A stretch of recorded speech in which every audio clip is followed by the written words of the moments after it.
What's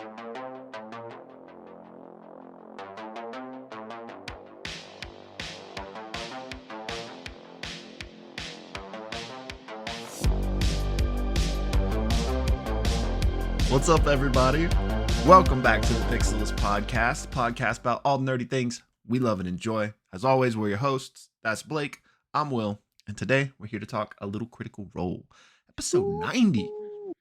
Mission Improbable. Mission Improbable, yeah. Cool name. Can't believe we're almost to 100, man. We're not there yet. I'll save the conversation for when we get there, but it just feels crazy that we're almost there. Yeah, it's wild. And I guess the campaign's been going for a couple years now, right? I guess.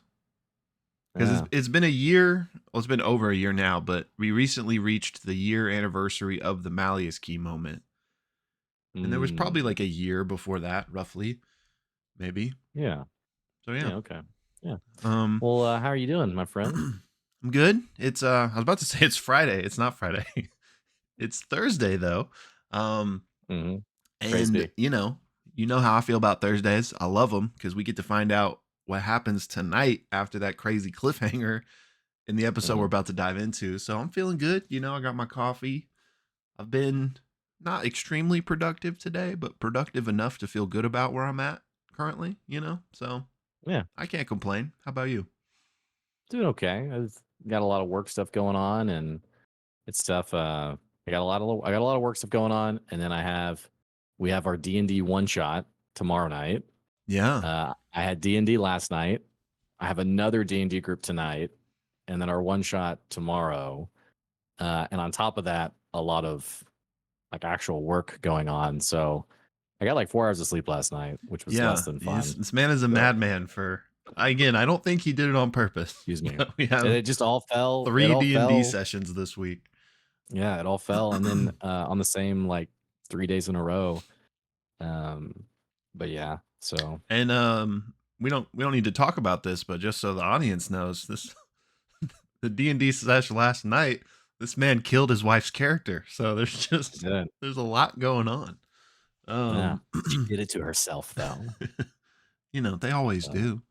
Sometimes you get in combat, and as a DM, you try to give, you try to give a little leeway, and then other times you're just like, hey, this is what would happen. This is what the monster would do. And so I blame them, though, because it wasn't until after she died that she found out the person next to her had a healing potion the whole time. I don't know if they realized it either. Because like she died, and then he was like, on his turn, he was like, I'm gonna use a healing potion. I was like, interesting. It's giving me the vibes of you've had an extra pair of gloves this whole time. Yeah. But yeah, and let's just go ahead and unstop there really quick. Our one shot is tomorrow. I'm sure most of you watching know what we're talking about, but just in case you don't, Blake is going to be hosting or DMing, and hosting, I guess, but I meant to say DMing a one shot for me and 5 of others of you guys. And this won't be streamed. We won't be putting it up on YouTube or anything, but it will be happening live in the Discord tomorrow night. And anyone is welcome to join the Discord and, hang out with us while we do that. It'll be at 7 p.m. Is that right? 7 Central, yeah. Yeah, Central Time to about 1 a.m. Like 1 a.m. is like the hard stop. I mean, who knows what could happen? Maybe we TPK in an hour, but so 7 to 1 a.m. Central Time. Again, we'd love for you to join us because it won't be put out anywhere else. So this will be the only chance to kind of hang out with us and experience that. But we will do more stuff like this in the future, I'm sure. But yeah, and if you go to the Discord, at the very top of the Discord, like above the channels, there's actually an icon or a thing called One Event. If you click on that, it'll actually tell you the channel that it's going to be in, and will automatically convert the time for you. Yeah. So if you're thinking about like, okay, 1 o'clock Central, when is that for where I am? Just go to that event. It's going to say the time and the channel you can join as well. So yeah, that'll be a cool thing you can do. And our Discord should be linked in the description box of this YouTube video if you are not already in the Discord, which join, because On top of our one shot tomorrow, we have our watch party tonight for episode 91, which again should be a spicy one. So, Yeah. are you going to be able to watch live tonight, or you got other stuff going on? D&D tonight's Oh, D&D right. goes a little Right. goes long, so I'll miss the first hour and a half Okay. probably. I should be So, in there at least for the first half like normal. So, yeah, come hang out with us. And felt like I had one more thing on this category, but it escapes me. Wizard, this isn't it, but Wizard Witch in the Wild One is now back. Arc 3 has officially begun. Episode 23 or something like that. Yeah. It's not important. Yeah. But it's back, and you guys are probably tired of us saying it, but for those of you that have not checked that out yet, you need to. It's phenomenal. Very DM'd good. by Yep. Brennan Lee Mulligan, and it's just fantastic. So yeah, the Arc 3 has just begun. Been super excited for it, and yeah, check it out if you haven't. And we'll be talking about that probably sometime in the next week or so. Anything else? And our Friday stream tomorrow at 1:00 Central. That's right. That'll be happening too. I always want to say 1:30, but I know. All right, yeah. So I think that's all of our announcements. So with that being the case, let's get into it here. And as always, we like to start out with a recap of the episode, just so everybody's on the same page with things. And if you find yourself on that recap video, I'm messing up my own intro. It's been so long. We cut our recap out and host it separately for your convenience. So if you find yourself just on that recap and you want to hear our full thoughts and discussion, that will be linked down in the description below. But without further ado, let's get into it. Critical Role Campaign 3, Episode 90, Mission Improbable. So we pick up with Bell's Hells having been split into two parties to go on these missions for the Volition. We have Team Demolition, which are going in to kind of blow up some stuff to cause a distraction, basically, which consists of F.C.G, Fern, Ashton, and the Nightmare King, Ira. And then we have Team Rescue, who are going to try and save this Volition spy, Ivaroa. And that consists of Laudna, Imogen, Chetney, and Orem. So we start with Team Demolition, who are again under a seeming spell to basically all look like various denizens of Ruidus to be able to blend in.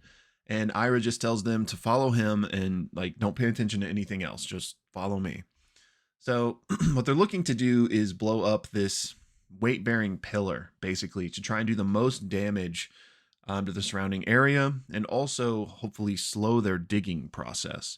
So as they're traveling, Matt makes note of that where they're traveling through kind of looks like a bizarro version of Exandria.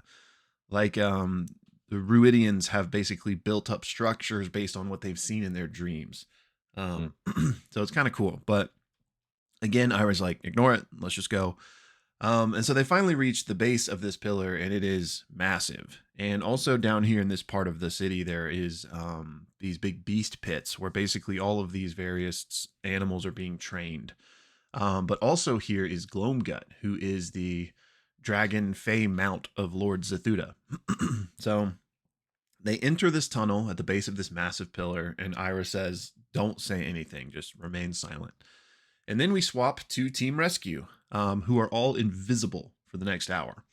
And as they are traversing, they have a couple of close calls as far as stealth is concerned, but they're never caught. And they ultimately approach this massive pillar as well. And they can see that in this area of the city, it's mostly Raylorans that live here. They also see the beast pits, and Orem actually marvels at just how tall this pillar is. I can't remember off the top of my head what kind of like measurement we were given, but this thing is like enormous. So they're heading towards the Hall of Higher Learning. And they notice that it's guarded by several Raylorans, and it's also like really high up. Like there are structures on this pillar on the way up, and there's several balconies and stuff. And so they're trying to decide, okay, how are we going to get up here? Should we climb? Should we fly? If we try to cast a spell, that's going to drop our invis. And they've only got about 30 minutes left on the invis at this point as well. But also when they're closer, they do see that there are like branches and stuff coming off of this pillar that might make it easier to climb. So we then swap back to Team Demolition once again, and Ira is guiding them through this tunnel. Carts of glass are being moved in and out. There's miners, there's soldiers, there's different areas like enclaves in this tunnel with barracks and stuff. And Ira eventually steps into one of these side chambers where there are a bunch of Vanguard soldiers standing at attention. And Ira steps in and nods. And again, he is like, I think, disguised as like a Rayloran mystic or something. So not Right. like a supremely high ranking person, but like kind of high. So he steps in, and in this room, there are all these soldiers, and then there are these two figures at a table. One of them is Lord Zathuda, and the other is this like massive Ryloran juggernaut with two Abaddons on either side of him, and he's wearing like this massive ornate armor, and he's huge, like 10 feet tall. Makes Zathuda look small. And they're silent though. But then Zathuda out loud says, "I hate having conversations in my head." And this massive juggernaut like slams the table, and the two Abaddons on either side of him like get up and start to walk around the room. And Zathuda says, "What thy will be, Sunder King. The Vanguard's might will see it through." So this other massive creature is the Sunder King. He then gets up, leaves the room, and the Abaddons kind of like return to his side. But one of them kind of stops and focuses on the party. And so Fern casts Speak with Animals and is like, "Hey, go return to your owner." But it responds and it's like, "I smell new meat and I want to try it." So F.C.G casts Speak with Animals and commands the beast to leave, which it is successful, but command only lasts for one round. So it leaves for 6 seconds and then comes right back. However, then there is like this yell and from like outside the room, and the Abaddon like scurries back to presumably the Sunder King that commanded it to return to his side. And then Zathuda's like, "Everyone get back to work." We then swap back to Team Rescue, and they have made their way kind of underneath where the Hall of Learning is on this pillar, and they're inspecting some of the balconies above. And they basically watch and look out, and then Orym tells Imogen when it's safe, and she drops her Imogen and Laudna, excuse me, and Laudna drops her invis to cast Spider Climb, and Imogen then casts a new invisibility on Laudna and herself. So Laudna then starts to climb up this pillar with the rope and the immovable rod, and basically kind of makes her way up to a balcony, trying her best to keep the rope hidden, which is not invisible. Um, and ultimately is able to kind of get the job done. And then everyone else starts climbing up the rope to meet her up there. Chet being the last one, kind of grabbing the rope as he's going and, keeping it with them. So they make it up on this balcony. Luckily, there's nobody there. There's a door, it's locked. Chetney unlocks it, and they go in this room, and it seems to be like a study. And Chet makes a perception check, and it seems to be empty, but he notices there's this smell coming from this bag of supplies that the Volition gave them for this mission. So they open it up, and inside is a Saita, and it's actually Ivaroa's Saita named Gona. And it's annoyed that they took this long to open the bag and let it out. And they ask, "When's the last time you saw Ivaroa?" And Gona says that they took her down below to the engineering bay, and don't worry, like I can guide you around here, like I can take you to the bay because I'm familiar with this place. So I think it's Chetney, but I don't remember fully, like grab her, and because she's now like on them, she too becomes invisible. So they then say, "All right, we need to be careful though, because Chetney and Orym's invisibility is about to run out." And they're like, "Okay." We then switch back to Team Demolition once more. They are traveling down this tunnel, and they come to this huge like wall of stone, like thick wall with like a big garage door kind of thing built into it that is closed. They talk about how they could get through this wall, but they ultimately decide to have FCG use the staff to cast one of its abilities called Pass Wall, which basically allows them to kind of create a door, if you will, a passage through. And they find out it's about 15 feet thick, so this is hefty. But they make it through, and on the other side, it's like extremely dark. So Ira makes some light, and they can tell that this is like the freshest dug part of the tunnel because there's no braces on the wall or anything like that. And they can see like the specks of glass at like kind of like the raw materials that are in this dirt as well. And they're like, "Okay." And so they basically start walking, and they can hear this like whirring of a machine noise. and they ultimately come upon this massive machine that's digging into this pillar, being pushed by a juggernaut, and there are a few other guards around as well. And so they're like, okay, this is what we need to blow up, basically. So Ira, starts getting out these devices, and they're trying to figure out a plan of how they can actually like set them. And FCG is like, well, what would you have done if we weren't here? And Ira says, well, I would have like mentally swayed the guards to basically, ignore us and set the bombs for us, and then we would just leave. And they're like, yeah, we like that idea, so let's do that. So the party then begin approaching the Rylorans and the drill, and that's when we swap back to Team Rescue, but we also go to break for the first half. So Team Rescue is heading deeper into the Citadel and is led by Gona, the Saita. They're traveling down to this engineering bay, and they come down this like very narrow staircase that is then immediately guarded by two large juggernauts that are just standing shoulder to shoulder. And this is finally Chetney's moment to use his toys that he's been waiting to use, and takes out two little toys and like throws them under the legs of the juggernauts. They both fail their wisdom saving throws, and they're both distracted for I think like a minute or so. But it allows enough of a distraction for the party to slip through and continue down into the engineering bay. Once they get down into the engineering bay, this is not an engineering bay in the sense of like machinery being built. This is engineering in the sense of like bioengineering.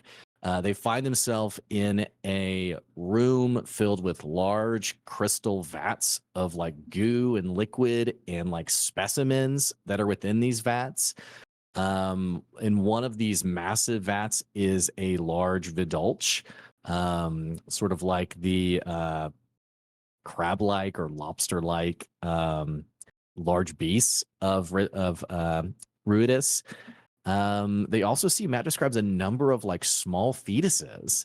And they even, I think, read like one of like the labels, or like I think it was like a journal they found or something that basically talked. It was like basically like scientists tracking like their experiments in this room. And they also notice there is a mystic, a Ryloran, who's working on an autopsy on a figure on a large slab table. And this figure is a judicator from Vasselheim. They're also looking around, and they eventually see Everoa is in one of these vats. And Gona is very much panicked and keen to get Everoa out of there. So they talk a lot about what they should do, and they ultimately decide like we just need to either try to stealth around or like pull out weapons and just make this happen. But before they actually make that decision, we actually cut back to Team Demolition. And Ira is the resident spellcaster to help the party make this mission happen. He casts Dominate Person on a couple of the guards, and Matt has F.C.G. roll their saving throws. And also the guards are very much like wondering like who's this party? What are these people doing here? And I think it's Ashton, who has a low charisma, actually fails his maybe persuasion check. I can't remember, but is immediately grabbed by one of these guards by the throat, who's like, "Who are you? What are you doing? Why are you here?" I think Ira casts Polymorph on that guard. And there's very quickly like this conversation where Ira's like, "Hey, so how much time should I put on the devices?" And FGG is like, "We should probably do like a minute." And he's like, "Okay, great." And then FGG is like, "Did you just set it?" And he's like, "Yeah, I did." And very much, on brand with Ira, this agent of chaos. So Ira has, in that moment, before the party could even like plan it and figure it out, has now activated all of the devices, and Matt takes out his phone and sets a 1-minute timer. And the party's like, our whole plan, like the other group escaping, was contingent on this distraction of this explosion. Like, it's all falling apart. And even Liam was like, all right, guys, just a game. It's okay if things go a little haywire. It's very funny, and just a very chaotic moment. They essentially, the timers have been set. and they begin to rush out. And as they're rushing out, Fern is talking to Ira, kind of like this is a little suspect. Like I'm starting to wonder what happened to the previous group. And basically, Ira then realizes that this is going to be a bit too slow running out this way. Dimension Doors grabs Fern, leaves Ashton and F.C.G behind in this tunnel running out, and they appear back at the top of above these like tunnels essentially. It's around this time that the detonation happens. The tunnels are consumed with fire. There's very much like this sort of like bulging explosion beneath the feet of Fern. The entire earth just like rips open. Fern actually almost falls back in before Ira comes over and sort of begrudgingly helps her get back out. And then Ira's gone. Ira disappears. Meanwhile, FCG and Ashton, they're running as fast as they can. I think Ashton actually goes his elemental form so he can move quicker through the rock, and is like, we just got to do this.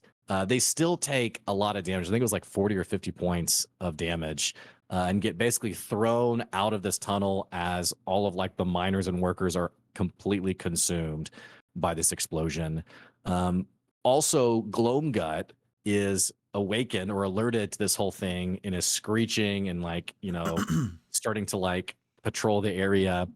We cut back to Team Rescue, and they've chosen violence.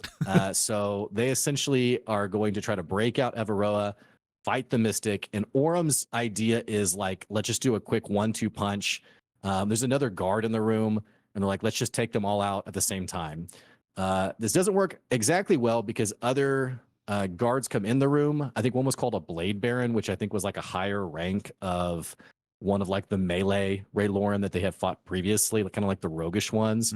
But also through all of this, the large vat holding the Vidulch gets broken and it falls out and is alive and active. So they also have to fight this Vidulch as well.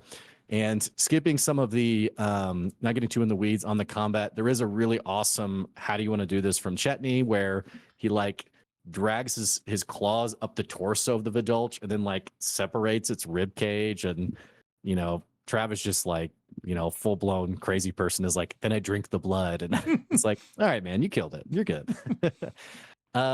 They basically grab Everoa. They rush out. We cut back to the other party. Fern reconnects with FCG and Ashton, and they're like, let's get the heck out of here. And it's around this time that they see in the distance another building. The ceiling of that building, like the top of it, explodes, and this streak of purple energy comes out of it like a bullet. And the party, it looks like Imogen. Meanwhile, Fern and Imogen hear like this scream within their minds. The party Team Rescue is just trying to rush to get out of this place. There's guards swarming in. There's like a 10-minute track of them like avoiding guards and like sneaking through.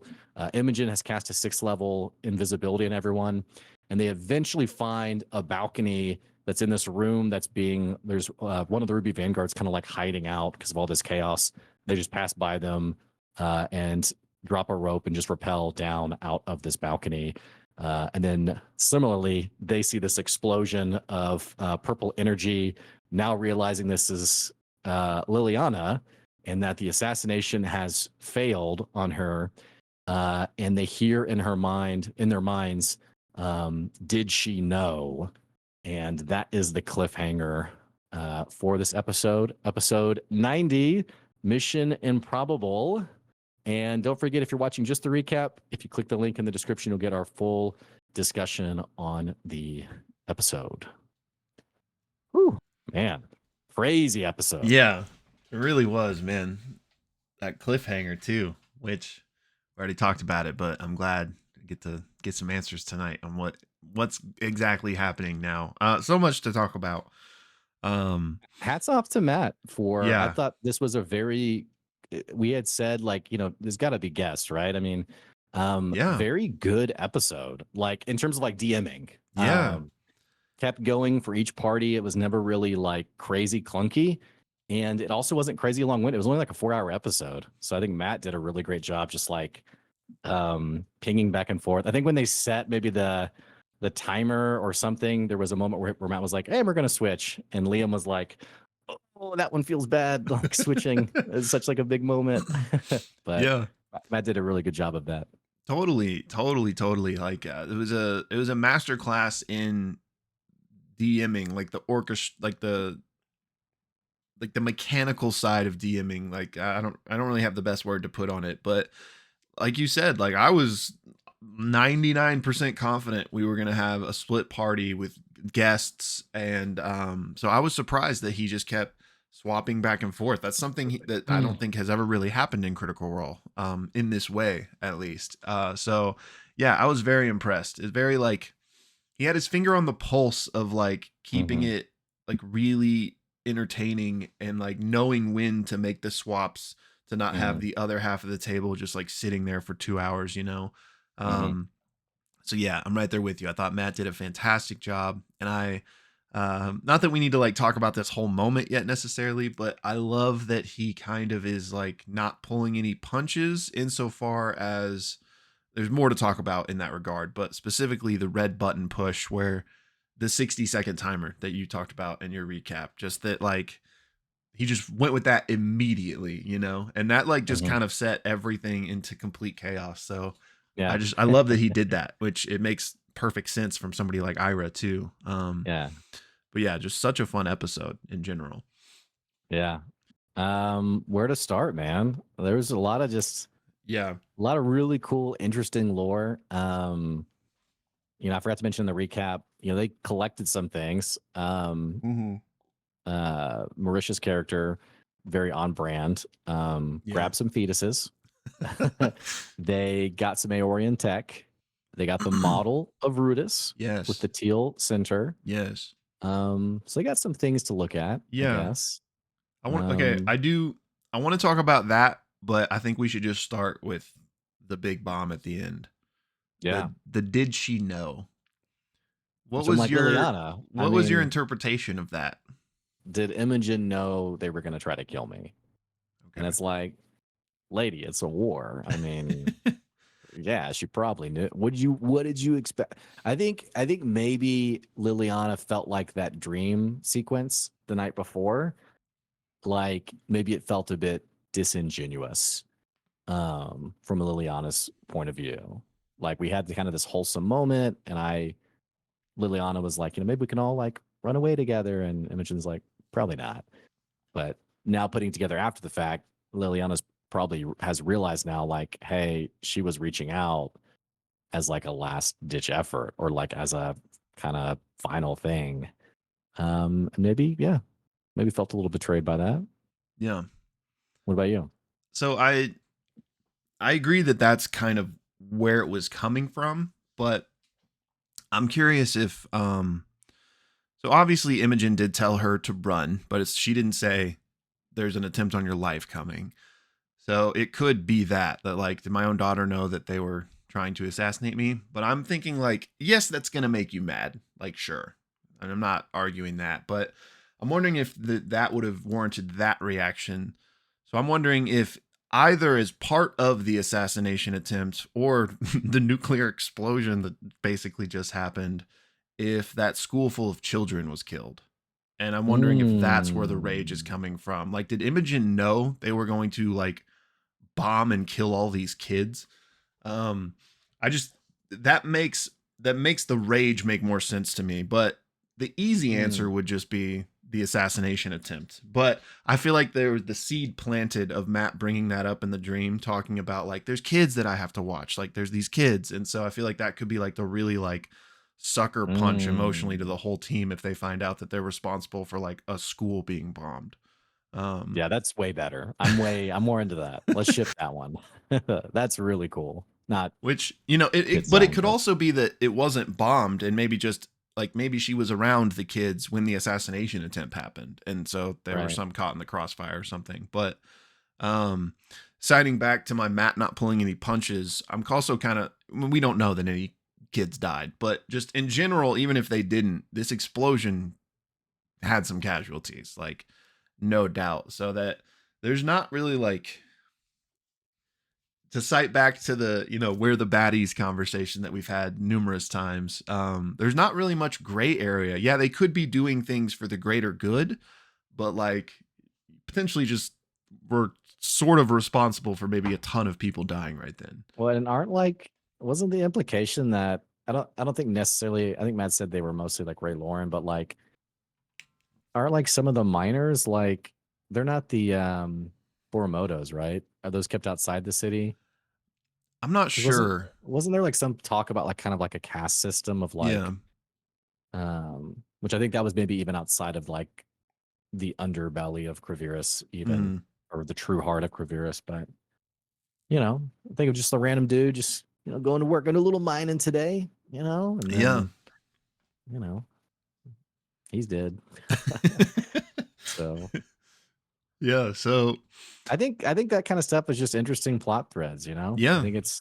I think Matt is such a great DM that he's mindful of that and aware of that. And yeah, I had not considered the children being present, which is it's a nice little trope too in storytelling where like the rebellion ends up being as, you know, questionable as like the part, the group that Yeah. they're trying to remove from power. Yeah. War is hell, So right? There's no, right. like, it sucks all the way around.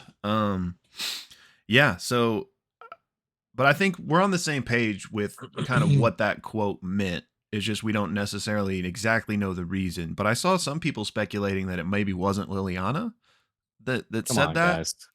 But Oh, what? yeah, I don't know. I think I We can't need to have remember. just like we just need to have an episode that's just like entirely bad takes. That's like I think that was Audahan saying that. Like Audahan was saying, "Does she know?" Like Yeah, so I don't remember who the other like possibilities were, but I just remember seeing that. But yeah, for my money, I think it was Liliana. And what do you okay, that bomb was crazy though. Like there's a few things I want to talk about. One, we already kind of talked about the potential of like what if the school got destroyed or whatever, but like it seems like that did more than it needed to almost. Which I mean, I guess maybe that's ridiculous. Like you're in wartime, like you're trying to do as much as possible, but um the fact that 6 of those things were used was interesting. And I'm wondering like something we've talked about at length is what does Ira really want here? Like yeah, cuz a weird angle of this is that this glass massive pillar thing, they're drilling into it presumably to get to Prodathos. right. And then you just set off a nuke. Doesn't that kind of help them? Like they're drilling and now you just exploded it. Like, sure, Well, I you think probably took out a bunch of people, but now you probably don't yeah. need to drill anymore. Like, right? Like, so I'm wondering if there is kind of a double angle there where it's like, yeah, Yeah. Ira's like, yeah, I'm gonna help you guys. Like, we're gonna take them down, but at the same time, he's like clearing the path for himself almost. I guess it's I think either's a possibility. It's either this bomb like has collapsed all those tunnels and they have to start over, Yeah, or that's or true. it's like you said, Ira, you know, being full chaos demon was like, hey, to spur this along, there needs to be a really um a decision that costs lives. And as evil as the Imperium is, no one's willing to do that in the way that I am. And so I could definitely see that, Yeah. where Ira just wants, you know, to see what happens, I guess. I hadn't considered that, but I could totally see that. Because I mean, we still like his motivation is revenge, right? Which I understand. Like I think that's a part of it. But we also know that like he's this crazy dude that experiments. Like I'm sure he Hmm. wants to see what's going on and maybe even try some of his own stuff with Predathos. So yeah, I don't know. I and then he disappeared at the end. Like so where did he go? You know? Hmm. Probably back Um, to the rebellion to be like, oops. I don't know. yeah. So I Yeah. will And say so I love go ahead. I was gonna say I just love how unrealistic the party is sometimes. Like where Fern's like, can we get Gloamgut real quick? Is that is that cool? As if like, yeah, it's just a horse stabled. You can just jump on and ride away with it. Yeah, he's gonna You be real know? friendly. Yeah. So but it is always fun as a DM when you introduce something and your players are like, I want that. I'm gonna get that. Yeah, Like reminds me of I a Rocket from Guardians, where he's like, "I'm gonna get that leg." yeah. Well, I had a shop that my party ran into, and there was a jeweled flail of warning, which is a very basic item. And my rogue player was like, "I want it. If we do not get this item before we leave, there will be anarchy." And he's not even proficient with the flail. He got it, and then I was like, "So you know that you don't get your proficiency bonus with this, right?" He was like, "What?" It's like, "Sorry, man. Yeah, Oops. it's how it works." But It's just anyway, shiny. I need it. I get it. yeah, yeah.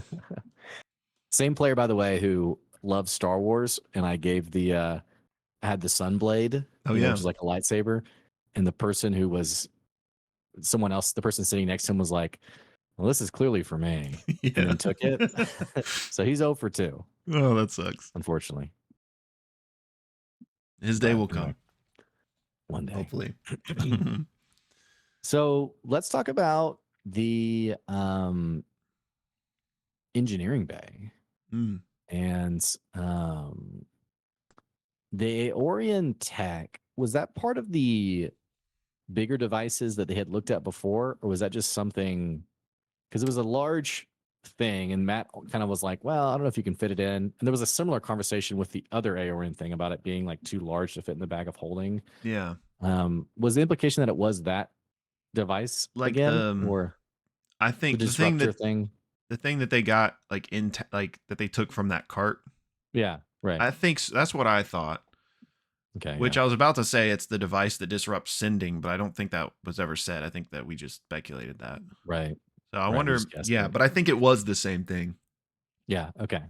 Okay. Which, speaking of Ira, that seems like that would have been his jam. Like whatever was going on in that engineering bay, Oh yeah. like, which again is not even worth really speculating on because it's completely baseless. But if he was at all involved on the other team at some point, I could see that being like what he started or did or anything. Well, the first Um, time we met Ira was in a similar yeah, setting. It was like a basement, where he was experimenting, and I think like he was like trying to give like yeah, lycanthropy to like soldiers. yeah. We never Um, saw anything come of that. Was that the who were those soldiers? Was that Otahans? they were part of Paragon's call, I Okay, so we think. still could see that then. Right. That's right. We could. Um, I think the implication was like either making super soldiers or like literally just trying to create soldiers for like anarchy's sake to as part of like a greater ploy to like bring in Paragon's call to restore yeah, order. bro. I don't think this would happen, but how crazy would it be if like in the Otahan fight, like it's kind of like first health bar down, she turns into a werewolf. you Yeah, know, that'd that'd be be crazy. crazy. But yeah, like what are they doing in there? What are they experimenting on? What are they trying to make? The fact that the adjudicator was there was really interesting. Yeah. But I guess it makes Get the sense mask because off too. Vasselheim had been Right. sending Yeah. folks. But the adjudicators had some interesting abilities. I can't remember them off the top of my head, but they were like really strong against spellcasters, I want to say. Yeah. Right. Um, so if not that a D&D campaign is similar to like a book or a TV show, but that could be a little bit of foreshadowing where like we're gonna see, you know, some person in the future whip out something similar that they can do. Mm. You know, Yeah. Uh-huh. um, and what were they I can what see were they that. experimenting on with Eva Roa? Because I mean, she was a I spy, think so like, I think she was like, wasn't she in a vat or like in yeah, like a she was. holding? Yeah. So Yeah. like, I didn't know if that was like we found out she's a spy, so this is like some really messed up like kind of punishment slash torture, or if there's like something special about her that they wanted to like I don't think experiment there's on. something special. I think it was like they needed specimens, and when they found out she was a spy, it was Yeah, like, well, she's she's the perfect one to, Yeah. you know, be part of this. I So, think that makes the most sense. um, and then it didn't happen, but Chetney first, when they were escaping, was going to take the mystic with him. Mm-hmm. But that was like before they realized they had invisibility. That was to like, they didn't actually need something from the mystic. They were just going to use the mystic to like pretend like, we're trying to get them out of here. Or Yeah. like, okay. All right. I mean, that's what I thought, at Okay. Yeah. least. So I was thinking, I don't think there was anything special about the mystic, like to Yeah. interrogate or something. So I Okay. wonder. So there was that model of Ruidus Right. that With the had teal center. right, which is that Predathos, or Yeah. is I think that that's just like like I think that's the yummy chocolatey egg at the okay, center of, you know, the Tootsie Pop. yeah, and it was pretty big in the model, right? Like all Yeah. things considered. Though I will say this is just such a funny DM thing. When the party asked, like, so how big is it? Like, is it better? And then Matt, I kind of expected Matt to be like, dude, it's like a model, like, but they wanted to know like the dimensions. And It's a Matt, chair. yeah, Matt was such a great sport about it. He was like, yeah, it's probably about, about this big. Yeah. And, if it was me, I would have been like, yeah, I don't know, man. I kind of just made this up. So, Why are you talking to me, man? yeah. So here's not that so to your exact point, there might not be too much to glean from this because it might have just been it's a model, dude. But one thing that and I don't know if I just never had this thought before, or maybe it's something we never really parked on.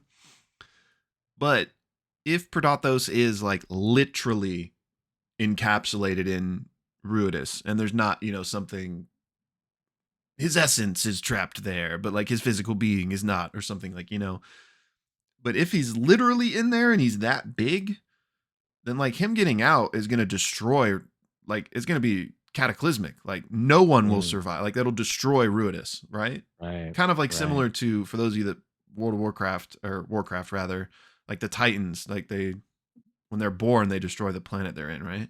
That's right. Actually, So I was yes. picturing something like that. So it's kind of crazy Which if like That's interesting too, because they all have like a WoW connection too. yeah. Not all of them, but So I wouldn't most be of them do. surprised if there was, even some inspiration there maybe. But if like there could be like some weird propaganda going on with like, yeah, we're doing this so you guys can go live on Exandria, but like in reality, like everyone on Ruidus is gonna die except for like the top brass type of situation. Unless they like faithfully make sure everyone crosses the bridge before Predathos awakens, but I doubt it. Like I bet like they don't care. So I would imagine again only like the most important people would kind of make sure they're out there. Again, this is all assuming Predathos is literally in there and like hatches, if you will. But I never thought of that before. That like Ruidus might literally be completely destroyed if Predathos gets out. Yeah, which you have to wonder, like, how does that affect life on like, does Rudis affect like the tides, like a Yeah. traditional moon? Like, I mean, Well, I've if it seen does, then I the guess Time Traveler. I it would mean, already be affecting it since it's been locked. true, Um, true. but yeah, that's a good point. But yeah, I mean, losing a moon is pretty cataclysmic. But I definitely could see it being like kind of the old like sci-fi trope, like the baddie is like trying to awaken like the creature, and then the creature kills the baddie. Yeah. you know, Yeah. I can't think of like one of the alien movies where that happens, where they awaken like with a scientist or whatever. Right. But anyway, yeah, and I think the teal core is an implication. It's almost like from Jurassic Park, like the mosquito and the tree sap kind of thing, of like Mm. maybe Dathos is in like this core of glass, Yeah. and that's the glass we see, you know, um, Yeah. all through the core or the mantle of the planet. Um, so Yeah, agreed. Which is like, was that glass like a product of the god's magic that like captured him there? Like, like, because we know the glass does have these special properties. They're using it in weapons. So, yeah, which didn't just a random question. Didn't Chetney lose his glass scythe? Didn't it yes, shatter? it did Yeah. because I think, didn't he get two crits back to back? And on the second one, Yeah. it shattered. Yeah. Right. So, yeah, like, and this is kind of more of like a meta stretch, but like in the same way that, not ruidium. What is it called? The Residual? yes, yes, the stuff Whitestone's made out of. Yeah. Similarly, how that is like created from like the spilled gods on the battlefield. I feel like this glass could be not like spilled blood, but similarly divine in the sense that it was created and used to Hmm. capture Predathos. So if that's true, then also it would make sense why that pillar never fell, like even when society collapsed like twice, because it's Hmm. like divine magic that's like integral to keeping Predathos trapped. Hmm. So if all of that follows, then again, bombing the core of that and destroying a bunch of it is probably helping Predathos escape and not thwarting it. Yeah.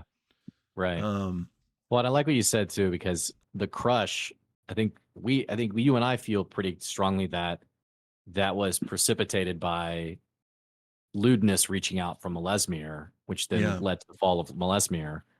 Um, so if that was enough to stir Predathos and like ruin the surface of Ruidus, yeah, yeah, these explosions seem like they could actually be doing more harm than good. And I yeah. think it's a very interesting detail if Ira knows that and is keen to bring that about. Here's what I'll say. It may like maybe it's not that exactly, but he's definitely on his own team. Like I don't think Ira's story is bookended with he's a member of the rebels and he's helping out, Yeah, like no he's way. got some other motive. So, Right. um, Yeah, you know, 100%. it'll be interesting to see what that is. Which Yeah, it I don't buy the revenge or like the ego arc. yeah. Bruised ego. I'm gonna show them. It's kind of like Die Hard 3, where like it's all presented as like revenge for the guy's brother, and Yeah. then you find out it was always about the money. Always about the money. Uh, Yep. so I could definitely see for Ira a similar story point. Yeah. I think so. Plus so one thing you mentioned earlier that I thought was a good counterpoint is that the bomb could have collapsed the tunnels and made it like reset Hmm. their progress as it were. But he already has done bombs, right? Yeah, a different spot. Well, because I think there's like multiple excavations I guess that happening. would I make sense. think Yeah. Okay. so. Which hey Imperium, you got bombed twice. You know, Yeah. fooled me once, can't get fooled again. And there's not much to talk about here. I think it's pretty obvious, but it is still interesting that he went out of his way to save Fern kind of twice. Once by dimension dooring and then once by making that wall that she could stand on or whatever. So is that just That's like right. a point of fondness via Grandma Mori? Like, because they kind of like when there's like a fling between them, sort of, right? Like the Nightmare King and Mori, We don't know there sort was, of. but yeah, there's something there. I think yeah. I think it was, and I think Matt played it well of like the "Mm, do I have to? Do I Yeah. have to? I probably should. Which, it So would explain why. I mean, I don't think you can take more than one person with Dimension Door anyway, but it could kind of explain like why he didn't even care yeah. about the other two. And he's like, well, I'm going to be in trouble if, her granddaughter dies on my watch type of thing. I think you can take two with you. Maybe it is just one. But also, I mean, it's D&D, and you can really make your super powerful characters do whatever they want. True. Um, let's see, one willing creature. That's Mm. right. Yeah. So that's why. Pretty cool. And then the fact that Ashton used their Super Saiyan form, that I'm not looking at it, but if I recall, doesn't he get 2 points of exhaustion after this? Yeah. Uh huh. That's right. They're like in such a bad spot right now because he's worthless, basically. I mean, not fully, but it's Right. going to be rough. Um, but both Ashton and F.C.G took a ton of damage. Right. um, and But none of them have used very many spell slots, though. true, but F.C.G using the staff to make that passage means it can't teleport. Right. So like they have Right. they're not even together yet. But like even if the party can come together, they can't just get out. Right. What are they going to do? I mean, like there was just a terrorist attack basically. So all hands Yeah. are on deck. Liliana is Super Saiyan 2 right now and she's pissed. So Yeah. like I don't really know. Like that's why I'm really excited for this episode tonight. It was like what are they going to do? Yeah. like their best bet is to like run back to the headquarters, I guess. Right. But Yeah. I don't think they're capable of all being invisible. No, that's right. And that's again, Um, even if I guess they can't really meet up. I guess the idea would be to meet up back at base, but not before then, unless they just like right. luckily run into each other somehow. But yeah, I don't know like what's gonna happen from here. There was also another detail where didn't the Rudisborn start glowing again? Yeah, Fern and Imogen did. Was that And I right before? Was that right at the end, or was it before that moment? I think that was as that moment was happening. Which is Like a interesting. yeah, like a Because the connection with Liliana or something. yeah, which so yeah, I wonder what that means because we saw it. Does it happen during the flare? I can't remember when like It it typically flared on does. Rudis. It Yeah, did. it typically does. Yeah. Okay, so I wonder. Which the weave mine can cause those flares. Right, So it could be, and they're connected, remember, to cyclically everyone. So maybe right, like when the nuke went off, they activated the flare, like, let's charge everybody up because something's about to happen. yeah. So it Okay, so could be that's coincidental with Liliana.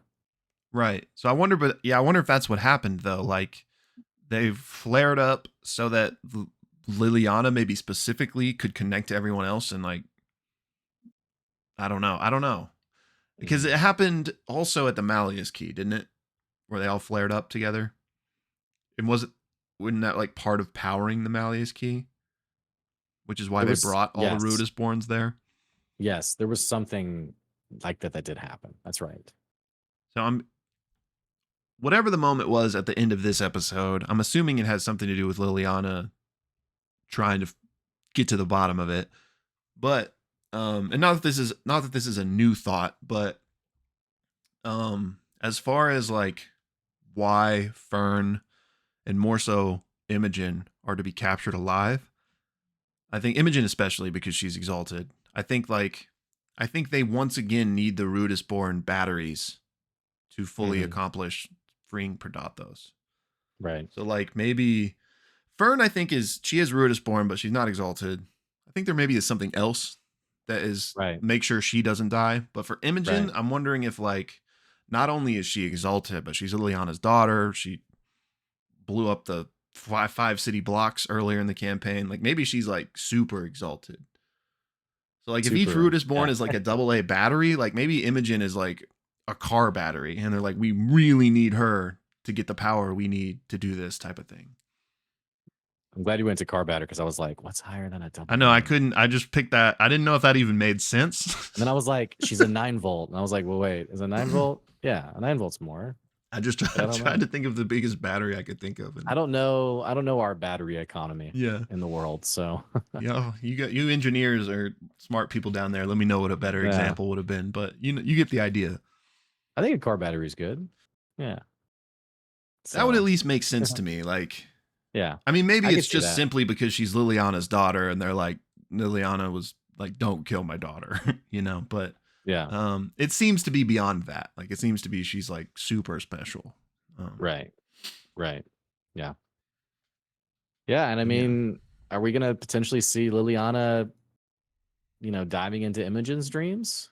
In the same way, being like, we're gonna see a combo happening really soon, or could we even see a combat before they get back to the headquarters? I mean, that feels like it's almost inevitable unless they just somehow roll like crazy and have a great plan to get out of Mhm. there because they seem to just be stuck in behind enemy lines with not many And they've resources to get and out. they've lost Ira, which was a Yeah, huge advantage. So yeah. Um, maybe Everoa will know like some sneaky ways to get around and get back safely. It doesn't help Fern, F.C.G, and Ashton, but um, maybe Fern will be really keen to stay on her Gloam Gut angle and be like, let's yeah. hijack him and get out of here. Well, that is actually. Oh, I mean, I don't. From what we know, I wouldn't think he would care, but that could be an angle that's played if like they do run into this Zathuda, like the daughter angle, like yeah. you know. Not saying he would just let them go or anything, but maybe like there wouldn't be a combat and there would be some other type of scenario. It was cool seeing the Sunder King too. Yeah. Seems like a very Yeah. just like dope baddie. Yeah. Cool name too. There's like so many like and we do this every time, so I don't want to bore everybody with the same conversation of how much of this campaign is left necessarily, but if like they have to run through all these people, like it feels like there's so many like bosses and bad guys to tackle. Like you got Odahan, Liliana, the Sunder King, Zathura, the Weave Mind, and then Ludinus. Mm-hmm. And then So Predathos, yeah, yeah, you know? yeah. Which I'm here for it. Like Yeah. it feels very video game esque in Yeah. a good way. Like you meet this crazy imposing bad guy in the cutscene, and you're like, oh, am I gonna have to fight that guy? Yeah. And what level are they? They're level 12? I always 13? forget. I think Yeah. Okay. Okay. something And then like the that. campaign 2 ended around level 14. Is that right? I think so. Yeah. They didn't get as high as C1. Yeah. Okay. Okay. Interesting. Very interesting. Okay. Well, I'm bummed I won't see the start of tonight's episode because it is a cliffhanger. But we will have our watch party tonight, guys, for y'all to Yeah. tune Are you in. gonna jump And in afterwards, or are you just gonna wait till? I'm gonna jump in and kind of see what's happening. And if it seems like really amazing, I'm gonna dip out so that I Yeah. don't spoil anything. But if it's like, yeah, we've just been talking about life in the hideout for the last hour, and Yeah. Ashton talked about his favorite meal. I'll probably be like, all right, I'll catch all that Yeah. again in the rewatch. So, Fair enough. so Yeah. I can't use crit roll stats anymore to like spoil things for me. I know. Yeah. So, It's been a bummer they've been gone, but mhm. the Omen archive or whatever has said it's been coming soon for like 4 months. So Yeah. I'm interested to see when that does come online, if it's like the same thing or kind of what they're gonna do with it. Right. Yeah. Okay. Well, anything else? Um, I don't think so. Just again, if you made it this far, thank you so much for watching or listening for our podcast, people out there. Just don't forget, tomorrow we not only have our live stream at 1 p.m. Central Time, but we have our first ever Pixelist One Shot at 7 p.m. Central tomorrow night. So Nervous, come hang out man. with us in the Discord for that. Again, it'll be live streamed there. Anyone is welcome to come hang out with us. But it won't be posted anywhere after. So this will be like a one-time chance to see it if you're interested. But yeah, super excited. Yep. All right. Well, we will catch you all later. Thanks for watching. Bye y'all.